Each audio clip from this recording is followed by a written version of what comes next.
जिसकी जो संख्या है उसके आधार पर रिप्रेजेंटेशन होना ही एकमात्र लोकतांत्रिक व्यवस्था है। अगर जब तक इसको पा नहीं ले तब तक हम लोग लोकतांत्रिक व्यवस्था में नहीं है, हम लोग अभी भी एक तरह के अघोषित राजतंत्र में है, क्योंकि हमें हमारा अधिकार नहीं मिल रहा है। इस अधिकार की लड़ाई के लिए ही आज पूरा समाज एकत्रित है और बड़ी मजबूती से हम लोग अपनी बात कर रहे हैं। उसी समाज के हाथों में आज देश का कमान है। मतलब हमारे जो माननीय प्रधानमंत्री मोदी जी हैं, वो पिछले 10 वर्षों से केंद्र की सत्ता पे काबिज हैं और उनके रहते कहा जाता है कि वैश्य समाजों का खूब उद्धार। विडंबना है कि बिहार में सूढ़ी समाज अभी तक ओबीसी में है, तो ये दोहरी चरित्र बिल्कुल भी नहीं जचता कि आप स्वयं तो अपने राज्य में किसी एक संवर्ग को प्रमोट करने के लिए आप ईबीसी हैं और आप अपने साथी और अपने समूह के भाइयों को आगे बढ़ाना नहीं चाहते। जाति को का झुकाव हमेशा किसी भी समूह को अगर आगे विकसित होना है तो उसका झुकाव अपने विकास की तरफ होना चाहिए।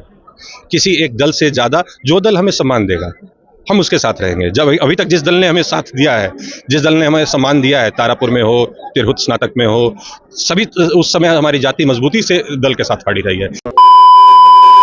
देखिए, बिहार में इसी वर्ष चुनाव होना है। ऐसे में बिहार के राजधानी पटना में सभी जातियों का सम्मेलन लगातार देखने को मिल रहा है। सभी जातियां अपना अपना बल प्रदर्शन करते हुए नजर आ रही है और सभी जातियों की एक ही मांग नजर आ रही है, जितनी हमारी भागीदारी उतनी हमारी हिस्सेदारी। इस हिस्सेदारी के दौर में आज फिर से एक सम्मेलन हो रहा है, वो है सूरी समाज का। अखिल भारतीय सूरी संगठन की तरफ से सूरी समाज का आज वहां सम्मेलन रखा गया है। सम्मेलन में आए हुए हैं तिरहुत के प्रत्याशी जो थे, इससे पहले स्नातक प्रत्याशी गोपी किशन जी। इनसे जानेंगे कि क्या आखिर जरूरत आन पड़ी है कि सूरी समाज को भी आज अपना अधिकार मांगने का जरूरत पड़ गया। बहुत बहुत धन्यवाद।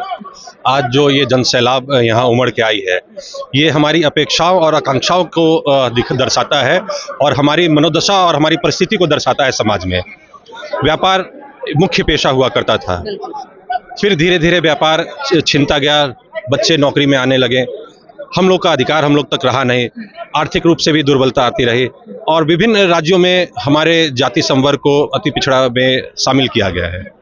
बिहार में दुर्भाग्यपूर्ण रहा कि हम लोगों को हमारा ड्यू ग्रीवांसेस हम लोग को कभी मिला नहीं और बिल्कुल जैसे चुनावी वर्ष आपने कहा है और संगठन में ही शक्ति है, संघे शक्ति कलियुग है, तो ये संघ अपना संगठन जो है हम लोग अपनी ताकत को प्रदर्शित कर रहे हैं। दो हमारी मुख्य मांगे हैं, अति पिछड़ा में शामिल करें ताकि हमारे बच्चे आगे जब पढ़ने जाए तो उन्हें उस तरह का अधिकार मिले। हम लोग दबे कुचले समाज से आते हैं, शोषित वर्ग से आते हैं। हमारे समाज के बच्चों को जब पढ़ने का मौका मिलता है तो बड़े मुश्किल से उन्हें वो मुकाम मिलता है और किसी कारणवश वो फिर हम लोग आगे अपने मंजिल को नहीं पा पाते हैं, जिसका मुख्य कारण आरक्षण है। हमें अति पिछड़ा में ना शामिल होना इसका मुख्य कारण है। इसके साथ साथ राजनीतिक हिस्सेदारी, कितना भी आप प्रयत्नशील हो, जब तक आपकी राजनीतिक हिस्सेदारी आपके संख्या बल के आधार पर नहीं होगी, आपके संख्या बल का कभी भी उत्थान नहीं होगा। हमारे नेता ने भी इस बात को बड़ी मजबूती से रखा है कि संख्या बल के आधार पे representation of people bye there numbers, जिसकी जो संख्या है उसके आधार पे रिप्रेजेंटेशन होना ही एकमात्र लोकतांत्रिक व्यवस्था है।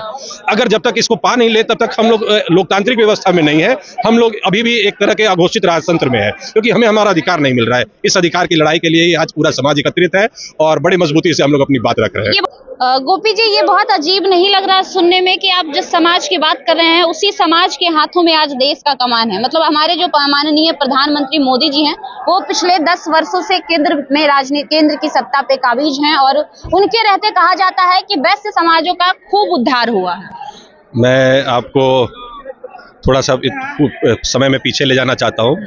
वो भी रिजर्वेशन के कारण ही, उनका भी जो जाति संवर्ग है वो भी अपने क्षेत्र में अर्थात गुजरात में रिजर्व कैटेगरी ईबीसी में आता है। पर विडंबना है कि बिहार में सूढ़ी समाज अभी तक ओबीसी में है, तो ये दोहरी चरित्र बिल्कुल भी नहीं जचता कि आप स्वयं तो अपने राज्य में किसी एक संवर्ग को प्रमोट करने के लिए आप ईबीसी हैं और आप अपने साथी और अपने समूह के भाइयों को आगे बढ़ाना नहीं चाहते। और जहाँ तक रही प्रमोट करने की बात, तो पैमाइश क्या है? पैमाइश है देखने का सीटों का बंटवारा। मैंने तो देखा है लोकसभा में वैश्यों का टिकट कटा पर दूसरे पार्टियों से और हिस्सेदारी नहीं मिली, तो ये तो साफ परिलक्षित होता है कि लोग कहते कुछ है कर कुछ और रहे हैं। इसी कारण से हमारे समाज ने, सूढ़ी समाज ने ये प्रण लिया है कि इस बार बड़ी मजबूती से अपने संख्या बल को परिलक्षित करते हुए और अपने संख्या बल को जो प्रमोट, हमारे जाति को जो प्रमोट करेगा, हम उस दल के खिलाफ, और जो हमें हतोत्साहित करेगा उनके विरोध में इस बार अपने शक्ति का प्रदर्शन करेंगे।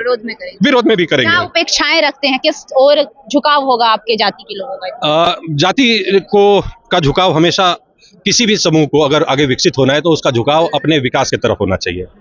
किसी एक दल से ज्यादा जो दल हमें सम्मान देगा हम उसके साथ रहेंगे। जब अभी तक जिस दल ने हमें साथ दिया है, जिस दल ने हमें सम्मान दिया है, तारापुर में हो, तिरहुत स्नातक में हो, सभी उस समय हमारी जाति मजबूती से दल के साथ खड़ी रही है। आगे भी जो दल हमें साथ देगा, हमारी जाति मजबूती से और आज उसी चीज का प्रण लेने का ये महाकुंभ था। कितनी सीटों की उपेक्षा रखता है वैश्य सूढ़ी समाज?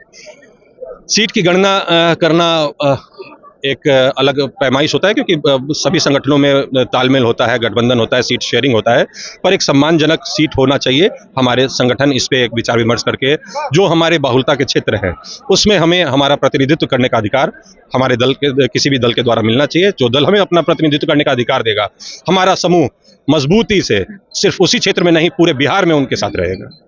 जो ये आज की महासभा, उसमें दो बड़े चेहरे पाए गए, एक सुमन महासेठ और एक आप। दो चेहरे देखे गए, दोनों ही चेहरे को पिछले लोकसभा चुनाव से लेकर स्नातक तक में महागठबंधन की ओर से मौका भी दिया गया। हालांकि आप दोनों ही असफल रहे, लेकिन मौका दिया गया। उस हिसाब से क्या हम समझे कि अभी झुकाव किस ओर रहेगा? नहीं, महागठबंधन ने मैं ये, चूंकि ये जातिगत बैठक है, दलगत होता तो मैं आपको खुल के कहता, लेकिन इसमें कोई दो राय नहीं, गुरेज नहीं है कहने में कि महागठबंधन ने हमेशा सुमन जी को, मुझे, तारापुर में अरुण जी को, हमेशा महागठबंधन ने सूढ़ी समाज को प्रश्रय दिया है और सूढ़ी समाज इसके लिए हमेशा अपनी प्रतिबद्धता जताता भी है।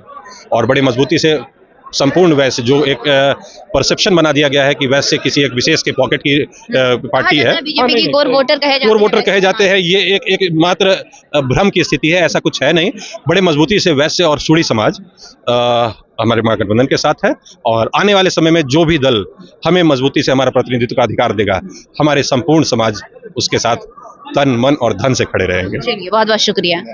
तो देखिए, हमारे साथ बातचीत कर रहे थे पूर्व तिरहुत स्नातक प्रत्याशी गोपी कृष्ण जी। इनका कहना है कि जो भी दल हमें सम्मानजनक अधिकार देगा, हमारी भागीदारी देगा राजनीति में, हमारा पूरा समाज उसके साथ रहेंगे। बाकी इनकी बातों पर आप क्या प्रतिक्रिया रखते हैं, हमें कमेंट बॉक्स में जरूर दीजिएगा। लाइव लोग न्यूज देख रहे थे आप, मेरा नाम खुशबू है। बहुत बहुत धन्यवाद।